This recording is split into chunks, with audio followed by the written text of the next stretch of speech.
Hello, my beautiful friends. I'm your host, Leah Cari. And I'm Carrie Kenzie. Welcome to Shift Happens. Discover the leader within. This podcast is designed to disrupt the way you live, lead, and love. At Shift, we challenge traditional narratives and believe that inner wisdom is the key to every decision. Are you ready to explore a new paradigm of both living and leading? We'll dive deep into our innate strengths as women: compassion, curiosity, intuition, grace, vulnerability, and love. The shift, it's about to get real. Rediscover the power within and transform your life. Stay tuned. It all starts now. Hello, beautiful friends. How are you today? I'm thrilled for this conversation, and I hope that you're equally as excited because we're going to dive into something that I think we can all relate to. It's that moment when progress just stalls, or maybe it even seems like it goes backwards, like we backslide. And usually it's because of what we're going to talk about today, right? It's because we've drifted from the fundamentals, those essential practices and beliefs that built the foundation that we envisioned our business on. And so today we get to explore how getting back to these basics can be the antidote to 3 sneaky little mindset traps that try to pull us off course. And so we're going to break each of these down for you today, but they are disillusionment, discouragement, and disbelief. So we got 3 disses for you all today, and it's really important. They all tie together, but they're very different. They're very different. And understanding where you're sitting in disillusionment is going to be really important to navigate a path forward. Where you're sitting in discouragement, obviously, it's going to help you navigate a path forward. And where you're sitting in disbelief, we're going to wake you up. Our hope is to wake you up to the belief that built your beautiful business, your baby in the first place. So without further ado, I'm going to send it over to Miss Cari so she can start us off with a story of impact.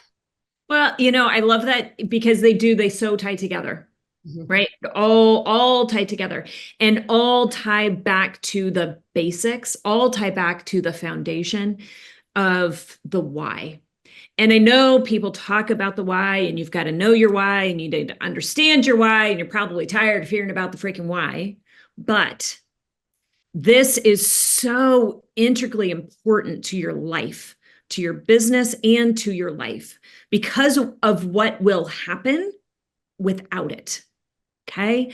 So when we I have so many stories. And so even as we were hopping on here, I was like, okay, we're going to find the story when Leah starts talking, and the one that is meant to come forward is the one that's going to come forward. Okay. The why is the reason why we step into what it is that we do. When you started in anything, there was excitement around that one thing. You had a mission, a purpose, a love, a passion. And it could have stemmed from my dad had Alzheimer's, and I helped him navigate through that journey in his life. And it opened me up to want to help other people. Or as a young girl, I absolutely loved going to the dentist, and I wanted people to have that experience. I didn't want people walking into the dentist and thinking, no, right? Or, oh my God, I love marketing. I love helping people find the solution to the thing, right? To whatever that thing is, I just love helping people to find the solution. There is a reason why we stepped forward into whatever it is that we're doing. Okay. But here's what happens. Life. Every day. You're navigating the journey. You have staff. You have things that happen. Okay. And sometimes even as the head of that organization, you can know somewhere in the back why it is that you started, but something comes along and gets you completely off track. And what those things are typically the everyday of the budget, the everyday of the people, the everyday of the need for what it is that we need in order to be able to do the mission, but we forget the mission. So there's a brilliant story that was brought forward to me by a gal that I was working with last week, and it was a story of Bill Childs. Now, Bill Childs was very integrated into the oil industry. And at some point in the late 90s, his organization was millions of dollars in debt. Millions. I mean, on the brink of collapse. And so they took out loans and they did the things that they needed to do. And what they ended up doing that changed everything was coming back to purpose, was coming back to the understanding of the why they got into it to begin with, because that has to be the focus on the trajectory in which we're going. And when they did that, the entire organization turned around and it excelled quickly. I have also seen the opposite happen, where the organization goes from being family, right? You've been in those spaces where you're like, oh my God, I feel so good. When I walk in there, it felt like family. And all of a sudden it becomes about money and the budget and the finances and that we have to hit this goal and we have to make this happen. And those companies go under.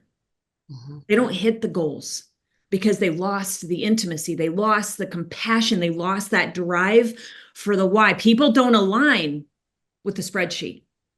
We've had conversations recently about this. And even when you ask that individual, why do you go to work every day?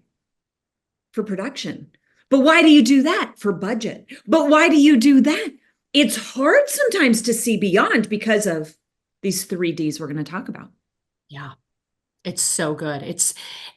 And so this is just an invitation.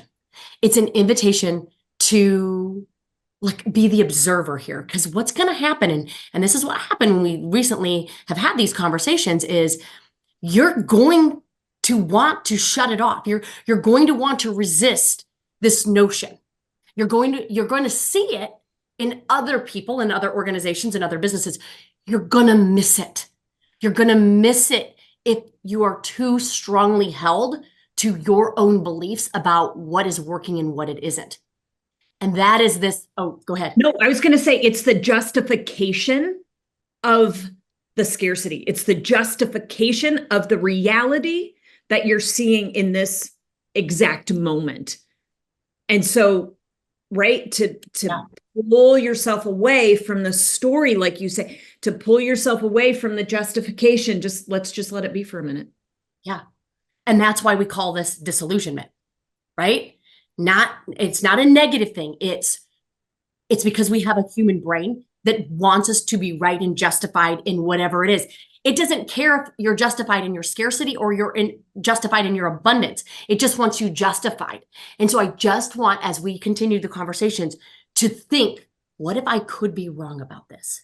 Mm-hmm. What if they're actually talking to me? Right? What if this actually applies to my business, to the mission, to the organization? What if? What if? And then see what comes forward in this. So this disillusionment, this is the first D, the first dis that gets us in the way of either making the progress that we want, or what we see so often is people have these great successes. Like they've made it. And then all of a sudden, whoop, it's like those organizations here that you were talking about that were built on family. Yes. And then either new ownership or a new strategy that comes in and they shift it all. And then they're like, what happened?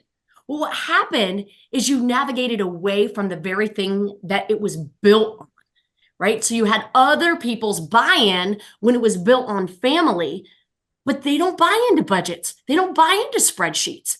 So then this disillusionment is this opportunity for us to think and explore where we have a sense of superiority, And again, we're all going to be like, no, I'm not. Yes, we all are. Okay. Where are we feeling superior minded? Where do we think that something doesn't apply to me? If you're rejecting what I'm saying, you're being superior minded and I love you, right? But if you're rejecting it and you're discounting, you're like, it's not me, I want you to consider that it probably is. Mm-hmm. Okay. Okay. Superior mindedness keeps us stuck. So, what I'm asking you to do is consider that we could be wrong about it all. You could be wrong about it. I could be wrong about it. Cari could be wrong about it. And then when you get to that, you get to some sort of meet the heart of what it is. So, where you can find if you're being superior minded is, where are you reluctant to hear other people's feedback? Where are you reluctant to hear an alternative way to lead, an alternative way to have strategy, an alternative way to have a meeting, an alternative way to have a conversation? Wherever you're rejecting that, wherever you feel like you need to have complete control over that, might be where you're resistant to a different perspective, a different way. Okay. And so I don't know what else you might have to say about that, but that's just a couple of quick tips as to where it is that our superior mindedness, when we're rejecting anything new, anything different, right? When we completely reject a different opinion, we're shutting down paths that could lead to progress. Yeah. No, I mean, it's superiority, it's ego, it's justification of the truth of the perspective that you're currently seeing. It's wanting to host control out of fear of scarcity. When we tend to flip and we go out of that purpose driven and we move into that justification, when we go out of mission and heart and family and we start focusing too much on the spreadsheets and too much on the budget, then that's when we step into control. So I think one of the things to kind of take a look at just to see like, hey, do I have an opportunity to see this in a little bit different way? Would be, what's the first thing you look at when you step into your organization, when you step into your family? Because this is across the board. This is not just a why and a mission of business. This is a why and a mission of life. When you step into that, are you first looking at the spreadsheet? Are you looking at the schedule of the day to see how packed it is? Are you looking at the production line, or are you looking at the people? Are you seeing your staff, right? Because that's going to tell you where you maybe are holding a little bit too much control and where we have the opportunity to release and really be able to see from a different perspective. Right? Because when you do that, when you open it, if you go in and you see your staff first, it's going to be a completely different conversation than if you go in and you see a spreadsheet. Yes. Think about how you start your day, right? If you wake up in the morning and you turn on Fox News, that's going to completely set the tone for your day, as opposed to if you wake up in the morning and you turn on your favorite music. So Yeah. that's what I would say to that. Yeah. And for our our black and white folks out there, okay, she didn't say or. She didn't say focus only on the people, right?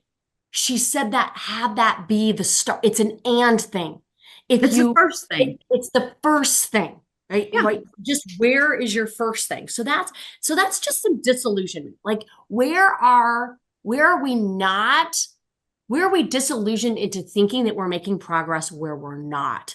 And Yeah. where are we disillusioned by thinking that we have all the answers when we might not, especially if we've sidetracked the very foundational things that made us who we are. Okay. So then the second one is discouragement. And I will tell you that that's been thick. That's been thick this month. That's been thick this quarter. That's been thick for the last couple of years. People are discouraged. They're discouraged by progress. They become impatient with where things are. They're discouraged peopling their teams. They're discouraged by the economy. They're discouraged by politics. They're discouraged by their neighbor. They're discouraged by literally everything. And so I want to give you a tool today, and I want Cari to talk about like how she wants you to kind of think about discouragement, because it's so important to understand that we cannot be discouraged outside of ourselves, right? The only thing that discourages us is a discouraged mind. And It's so important that we know that. Nothing externally can discourage us unless we have discouraging thoughts about it. Okay. And I'm not saying we wouldn't want to have discouraging thoughts about it. This isn't a podcast on thinking positive.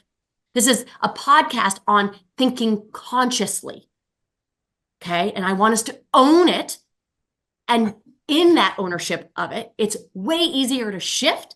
It's way for us to become empowered in it, as opposed to blaming how it is that we feel and what it is that we're navigating on external factors.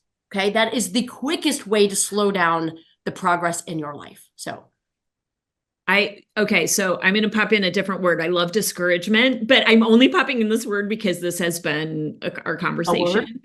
Defeat. I think discouragement and defeat, they just really go hand in hand, right? Where you step into a situation and you feel defeated, right? You feel like I came into this with, and maybe that's how you're sitting and you're feeling just within your organization, you just feel defeated, right? Discouraged and defeated.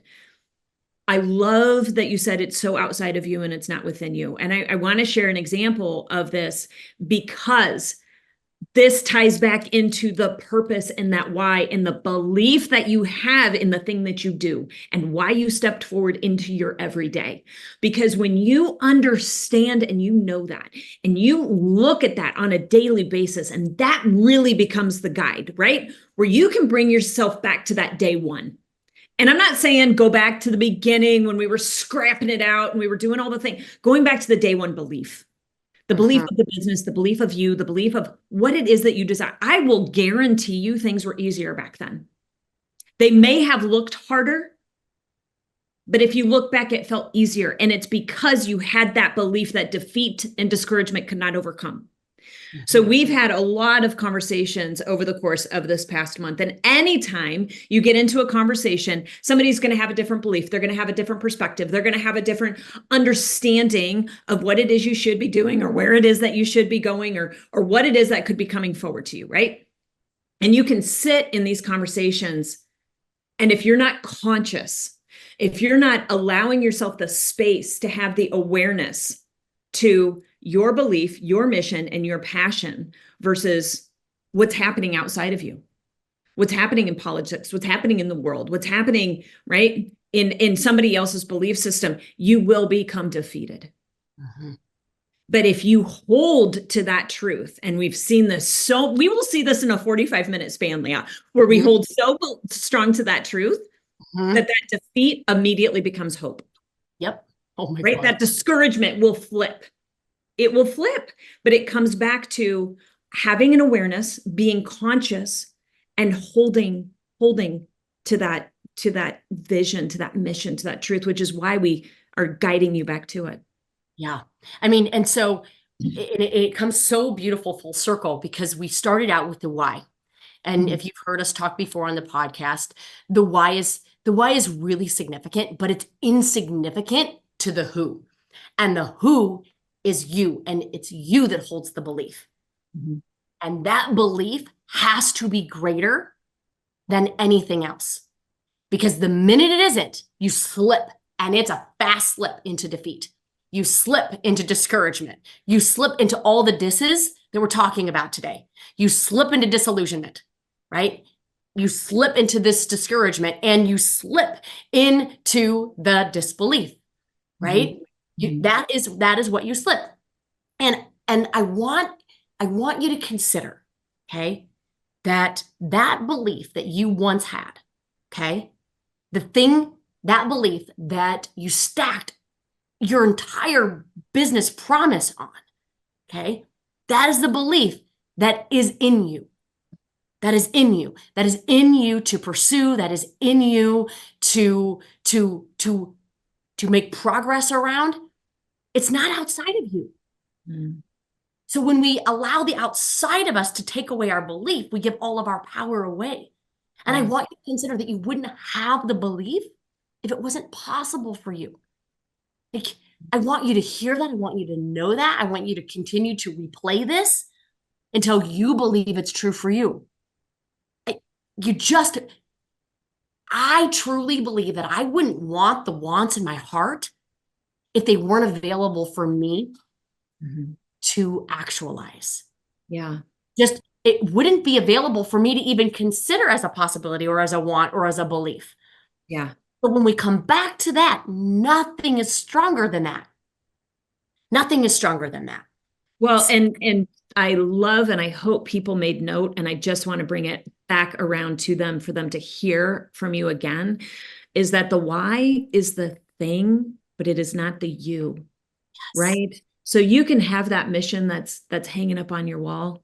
Mm-hmm. You can have all the sayings around the house that you want, that you aspire to, right? But it's the you that sits within. It's the belief that sits in you.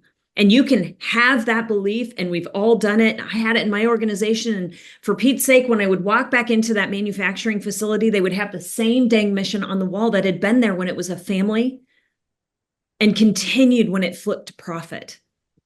And that organization went from a multi-million dollar to organization, manufacturing organization, to almost non-existent. And it's because it no longer lived within you. It's because it became the thing that sat on the wall, that we feel like that's enough to inspire everybody else. But the inspiration comes from the belief that sits in you, because that's what people align to. They don't align to the thing on the wall. They align to the belief that sits in you, to the energy that you bring forward. So again, I challenge you, if the first thing you go in and you look at the beginning of the day is your spreadsheet, your people are going to complain. They're going to complain about the food you feed them. They're going to complain about the desk they sit at. They're going to complain about the bathroom or the parking lot, or name it, because that's where they're aligned. You go into an organization where the founder, where the executives, where the management align in that mission, where they're bought in because you're bought in, and nobody's looking at the wallpaper. Everybody is looking at the people, the clients, right? They are making the organization run, not the desk chair they sit in. Yeah. So good. It's so good. And so we end on the third dis, which we've kind of already navigated and covered, which is the one of disbelief. Yeah. And what we know for sure is that people don't have to believe what you believe. Right? So if you're a leader, if you're in any way, like if you have people that you inspire and that you influence, and I'll challenge you, if you're sitting there going, no, that's not me. Yes, it is. Yes, it is. I don't care if you lead a team. I don't care if you're married. I don't care if you have kids. There is somebody somehow, some way that looks to you as a role model. Okay. And what they care about more than you probably even think about is what you believe. They don't need to believe what you believe. What they need to believe is that you believe it. Yes. The minute that you fall short in that belief, you give them permission to also not believe. The only reason they believed it in the first place was because you did. So if you want to see all the dominoes fall, you lose your belief. Because domino by domino by domino, their belief will also falter. And then that is when they start complaining about the wallpaper and the paint and the desks and the chairs. Well, and I love, because these do so beautifully tied together, Leah, when you lose your belief for a moment, you can hold true to it for the longest period of time. You can be solid in it. But the moment you're on that phone call, and the moment the other person is telling you it can't be done, and you lose your belief for a moment, you become disillusioned, right? You become disillusioned and discouraged and defeated because you lost your belief for a moment. Now, the magic comes in when you are consciously aware, when you, like we said, you step outside. You are not that belief, okay? You are not that moment. You're not that disbelief in that moment. But when you can set yourself outside of it just enough to go, oh, what happened there? What, okay, why am I feeling defeated? Right? That belief will come back through, and they don't have to believe you, because I guarantee you they probably don't, but they know that you believe, and they will come around to it. They will figure out a way. And that's where we go from discouragement and disillusionment and disbelief back into hope, back into purpose, back into prosperity, back into everything it is and every reason why you stepped into your organization or your life to begin with. Yeah.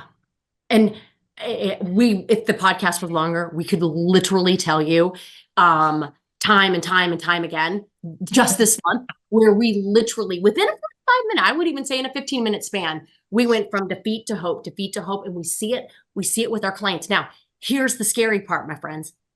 If you are doing that unsupervised, if you are doing that unevaluated, day after day, where you're giving other people reason and other situations and circumstances reason for you to disbelieve what's inherently believable for you, and you do that day after day after day, that is when we become defeated, and that is when we become hopeless. Yep. And we need our leaders of the world. We need you, if you're listening, to step into hope, to step into belief, to be reminded of why it is that you started your business in the first place, to be reminded of why you want to be the best mom, the best dad, the best wife, the best husband possible.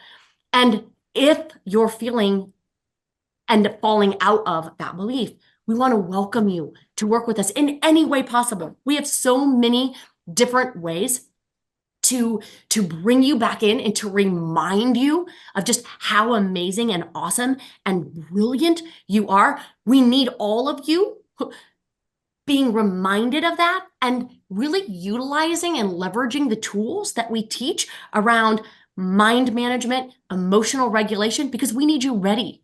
We need you ready in hope. We need you ready in belief, because if you're not, there will be a situation, there will be a circumstance, there will be a conversation that is had.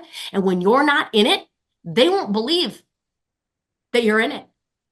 And so that contract won't go through. That client will say no. They'll just say it's not possible. And then you'll be more defeated. We need you to be ready. We need you to be ready with your belief, because when you are, that belief will carry you through. And don't just take our word for it. It is science. But we have hundreds of examples of where hope and belief is the path. It's the path. It is. It is. It's the path. Love it. There's nothing more to it. Literally, Leah, there's just nothing more to it. We need you. Your business needs you. Your life needs you. And it's time to step back into that. And if you want our help to step back into that, as we've mentioned, we have memberships, we have 8-week accelerators, we have 10-week cohorts, we have a whole leader within experience that we're launching next year. I don't know if there is a better time to remind yourself that you matter, and that the most important thing in our life is our life. That's it. That's it. And where are we making that investment? And if you knew and you believed that you were the most important asset in your business, in your family, and in your life, if you truly knew that, you would invest in it in some way. And when you don't know that, right? You invest in other people and you don't invest in yourself. You trust other people and you don't trust yourself. You care about other people and you don't care about yourself. And we want to shake that up for you and challenge you to understand and to come back to self and the asset that you are. So have a beautiful one, everybody. Take care, and we will talk to you next week. Bye, everybody. You have been listening to Shift Happens. Discover the Leader Within with Leah Rolling and Cari Kenzie, where we help you reconnect with your inner leader. Learn to trust your instincts and live with authenticity and confidence. Tune in every Friday at 11 a.m. Central Time to Shift Happens. on Transformation Talk Radio for more insights, inspiration, and actionable strategies to live and lead, not only in purpose, but on purpose. It is time to embrace a life and leadership style that is true to you. For more information, visit shift.life.